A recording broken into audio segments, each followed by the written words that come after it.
¿Se ha preguntado alguna vez qué tan importante es para usted la presencia de Dios en su vida? Yo me lo he preguntado muchas veces. ¿Cuánto aprecia usted su presencia, la presencia del Espíritu Santo en su vida cotidiana?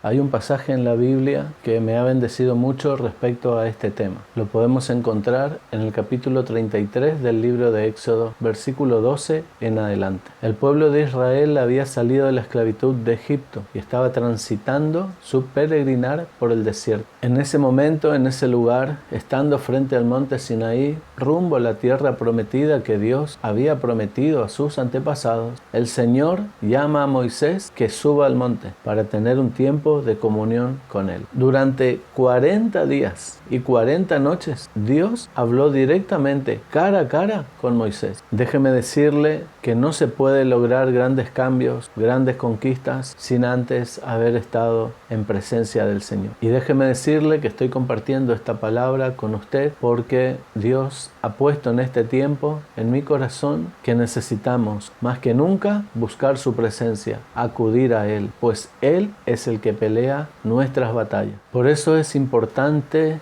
entender, reconocer, meditar qué tan importante es para nosotros la presencia del Señor en nuestras vidas, para lo que hagamos cada día, para poder enfrentar cada día las batallas que nos son presentadas. Moisés fue llamado a pasar un tiempo de comunión íntima con nuestro Señor. Durante 40 días y 40 noches, Dios estuvo hablando con Moisés. La presencia de Dios, dice la Biblia, era tan gloriosa, tan hermosa, tan fuerte, que cuando Moisés descendió del monte, tuvo que ponerse un velo, porque la gloria de Dios resplandecía en su rostro. Sin embargo, cuando Moisés desciende del monte, se encuentra con una terrible actualidad. El escenario nos muestra al pueblo de Israel que había caído nuevamente en una idolatría, ya que al pasar varios días, la falta de paciencia y de confianza en la palabra del Señor, no pudieron esperar más el retorno de Moisés. Por tanto, se erigieron, se construyeron, se levantaron su propio Dios, un ídolo hecho de oro, un becerro, al cual estaban adorando. Por este motivo, la ira del Señor se encendió en contra del pueblo de Israel y dijo a Moisés: quítate del medio porque voy a destruir a este pueblo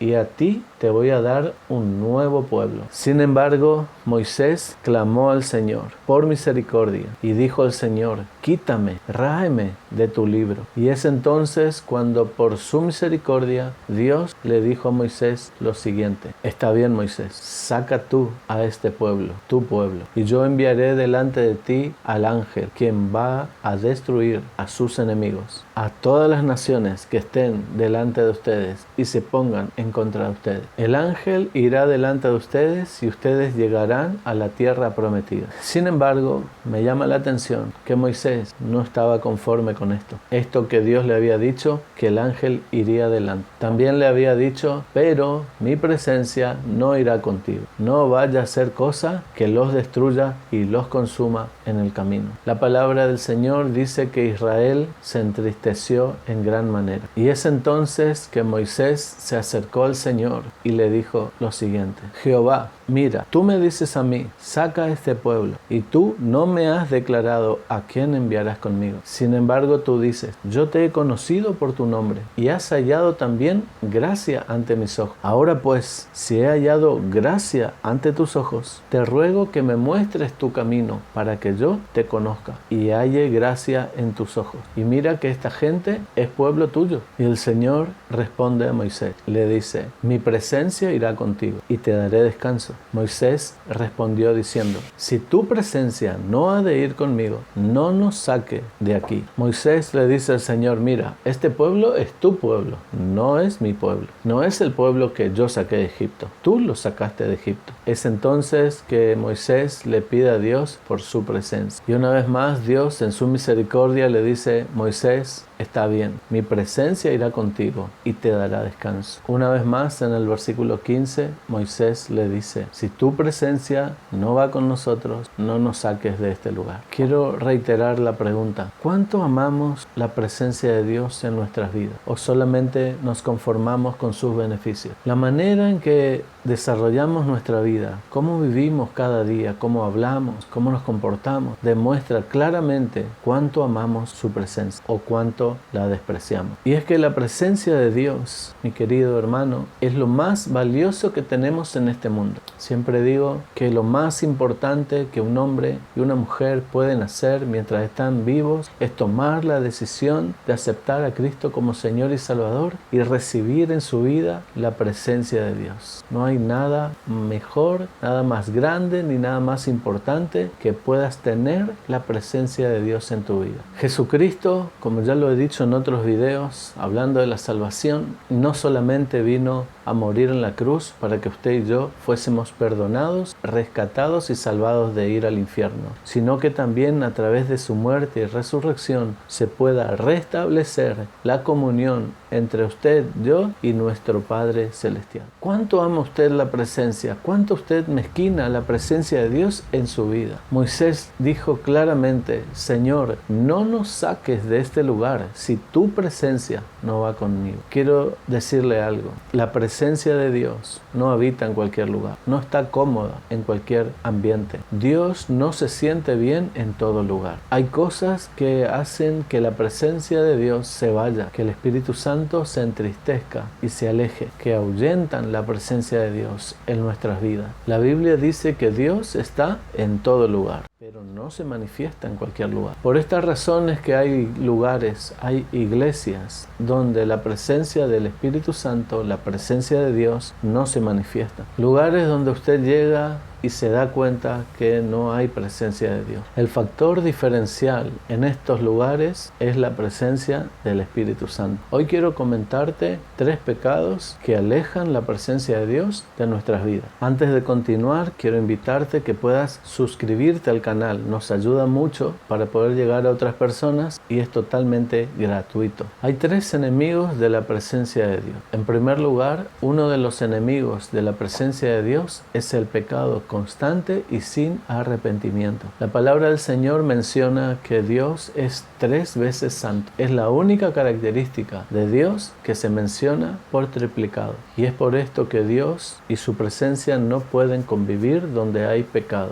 Por esto es que el salmista en el capítulo 5 dice lo siguiente: porque tú no eres Dios que se complace en la maldad. Y le dice al malo, no habitará junto a ti. Y hay más evidencias bíblicas que nos muestran que Dios no puede estar contento en un lugar donde el pecado habita constantemente y no hay arrepentimiento. Una historia muy triste es cuando la Biblia relata cuando Samuel comienza su ministerio. La palabra de Dios enseña que había tanto pecado en Israel que aún los hijos del sacerdote robaban las ofrendas, pero también fornicaban con las mujeres en el templo. Y Dios había intentado corregir a los hijos de Elí. A Elí, el sacerdote, también Dios había llamado la atención, pero nada sucedía, no había cambios. Y este hombre se congraciaba con sus hijos, con el pecado, y no accionaba, no tomaba decisiones para alejar el pecado de la presencia de Dios. Y entonces llegó un tiempo de crisis espiritual en el pueblo. En el capítulo 3 de 1 de Samuel dice que escaseaba la palabra en ese tiempo y no había visiones. Pasar por una crisis financiera, pasar por situaciones de dificultad en la salud, dificultades en la familia o laborales son difíciles, pero pasar por una crisis donde la presencia de Dios no está, una crisis espiritual donde no hay palabra de Dios, donde no se siente su presencia, donde el Espíritu Santo no está guiando, es la peor crisis que podemos llegar a atravesar. En el libro de Samuel, cuando nos dice que la palabra de Dios escaseaba y no había visión con frecuencia, también ocurría que el pueblo pueblo empezaba a perder sus batallas contra los enemigos. La palabra del Señor dice que un día los israelitas estaban perdiendo la batalla contra los filisteos y se acordaron del arca del pacto. Entonces fueron, la trajeron al lugar de la batalla, porque el arca representaba la presencia de Dios en medio de ellos. Cuando el pueblo vio esto, dice que gritaban y se alegraban y se regocijaban, porque el arca representaba que Shekinah había llegado. Pero aunque habían traído el arca, en el arca ya no había gloria, no había presencia de Dios, no había ese respaldo, porque el pueblo estaba en pecado. Y aunque había llegado el arca, Israel perdió esa batalla y los filisteos robaron el arca. E Israel fue despojado de su mayor símbolo de gloria y victoria, el arca del pacto. Israel perdió la guerra, perdió el arca del pacto y también en esa batalla murieron los dos hijos de Elí. Cuando el sumo sacerdote Elí escucha ese alboroto, pregunta qué está sucediendo y uno de sus cercanos le dice que Israel había perdido la batalla, que los filisteos habían robado el arca y que sus dos hijos varones habían muerto. Cuando Elí escucha esta palabra, se cae hacia atrás y aparentemente se golpea el cuello o la cabeza y muere. Y no solo esto, sino que cuando una de las nueras de Elí escucha esta gran terrible noticia, que Israel perdió la batalla, que el arca del pacto había sido robado, que su esposo y su cuñado habían muerto y que su suegro había muerto, le sobrevienen los dolores de parto y da a luz un hijo a quien llaman Icabod, que significa sin gloria. Necesitamos cuidarnos, alertarnos unos a otros. El mundo quiere invadir la iglesia, quiere invadir el cuerpo de Cristo con sus costumbres. Nosotros necesitamos frenar esto y hacer crecer en nosotros el amor por la presencia de Dios, para que sea la gloria de Dios la que se manifieste en las congregaciones, en nuestras vidas y en nuestras familias, trayendo descanso a nuestras almas. Hay muchas personas asistiendo a las iglesias, pero que sus vidas no han sido transformadas, no han sido cambiadas, no experimentan la presencia de Dios en sus vidas, porque hay pecado, no hay arrepentimiento. Evidentemente todos fallamos, todos pecamos, pero hay una gran diferencia entre cuando fallamos, pecamos y nos arrepentimos delante del Señor y aquellos que cuando pecan ignoran tal actitud y siguen su camino ahuyentando la presencia de Dios de sus vidas, ignorando el llamado del Espíritu Santo para el arrepentimiento y volver a acercarse a Dios. Ahí es cuando a través del pecado, poco a poco, esa pasión inicial, esa llama interna que nos hace amar al Señor, que nos hace amar a su iglesia, que nos motiva a servirle, se va apagando. Poco a poco la persona va endureciendo el corazón, no escucha la voz de Dios, se vuelve insensible a la obra del Espíritu Santo y no siente su presencia porque el corazón se ha endurecido. Y esa presencia de Dios que antes nos acompañaba a todos lados, ahora se ha alejado de él, como también se alejó de Saúl por su desobediencia. Y cuando la presencia de Dios se alejó de Saúl, vinieron los espíritus malos y lo atormentaban. Nunca ponga nada que pueda alejar la presencia de Dios de sus vidas por encima del Señor. Valore la presencia de Dios. No deje que por un momento de placer, unos extras en el trabajo, haga que la presencia de Dios se aleje de su vida. El Señor tiene que ser la prioridad de nuestras vidas. Él es lo más importante para nosotros. La presencia de Dios en nuestras vidas tiene que ser nuestra prioridad. El pecado aleja su presencia. No puede habitar Dios junto a personas que se rebelan a su voluntad. El segundo enemigo de la presencia de Dios en nuestras vidas es la incredulidad. En Hebreos 11:6, donde la palabra del Señor dice que sin fe es imposible agradar a Dios, porque es necesario que el que se acerca a Dios crea que hay Dios y que es galardonador de los que le buscan. Por lo tanto, sin fe es imposible agradarlo. Y es que únicamente en un contexto de fe es donde Dios se manifiesta. Es terrible lo que nos dice Mateo en el capítulo 13, versículo 58, cuando declara que en Nazaret Jesús no pudo hacer muchos milagros a causa de la incredulidad de ellos. Esto es impresionante, impacta en nuestras vidas, porque Jesús era de Nazaret. Él vivía ahí, conocía a la gente, sin embargo Pedro no podía hacer milagros porque la gente no creía en él. Tenían al Hijo de Dios, al Mesías, lleno de autoridad, reconocían esa autoridad. Sin embargo, no creían en sus palabras. El que sanaba leprosos, sanaba enfermos, curaba la vista de los ciegos, levantaba muertos en otros lugares, en su propio pueblo, en su propia ciudad, no podía hacer ningún milagro. La Biblia dice que era causa de la incredulidad de ellos. La fe crea el ambiente para que Dios obre en nuestras vidas. Pero la incredulidad lo que hace es, como decimos acá, cierra el grifo de la canilla de Dios. La fe es la llave que abre el fluir de la presencia de Dios en nuestras vidas. Hoy día hay muchas personas que a causa de la incredulidad, malos testimonios, teologías falsas, han dejado de recibir de Dios por tener un corazón incrédulo. Creen en el credo doctrinal, pero no creen en la palabra del Señor. Una vez Jesús preguntó, cuando vuelva el Hijo de Dios, ¿hallará fe en la tierra? No permita usted que la incredulidad lo inhabilite para recibir la presencia de Dios. Y en tercer lugar, hay otro enemigo que ahuyenta la presencia de Dios de nuestras vidas, la indiferencia espiritual. La incredulidad y la indiferencia espiritual son cosas distintas. El incrédulo directamente no cree, pero el indiferente espiritual es alguien que teórica y doctrinalmente cree, pero que es insensible y apático a las cosas de Dios, a su mover. Hay personas que en su credo manifiestan creer en el Espíritu Santo, pero no le invitan a su vida cotidiana, no lo invitan a sus cultos, no anhelan su presencia y hay sequedad en el corazón. No hay vida de devoción, no hay pasión, ni hay un clamor para que su presencia se manifieste. Y esto sucede normalmente cuando las personas se afanan en su vida cotidiana, con los quehaceres, con su teología, con sus cosas, y ha perdido la sensibilidad, ha perdido el hambre y la sed por la presencia de Dios. Y la pregunta es, ¿cuántas veces usted y yo hemos sido insensibles a la voz del Espíritu Santo? ¿Cuántas veces Dios nos ha llamado a su presencia, a orar, a leer su palabra y no hemos acudido? ¿Cuántas veces Dios nos ha tocado y no hemos respondido porque estamos insensibles, muy entretenidos con nuestras cosas? Nos hemos puesto poco sensibles a su voz, como aquella joven en Cantar de los Cantares que dijo, yo dormía, pero mi voz velaba. Es la voz de mi amado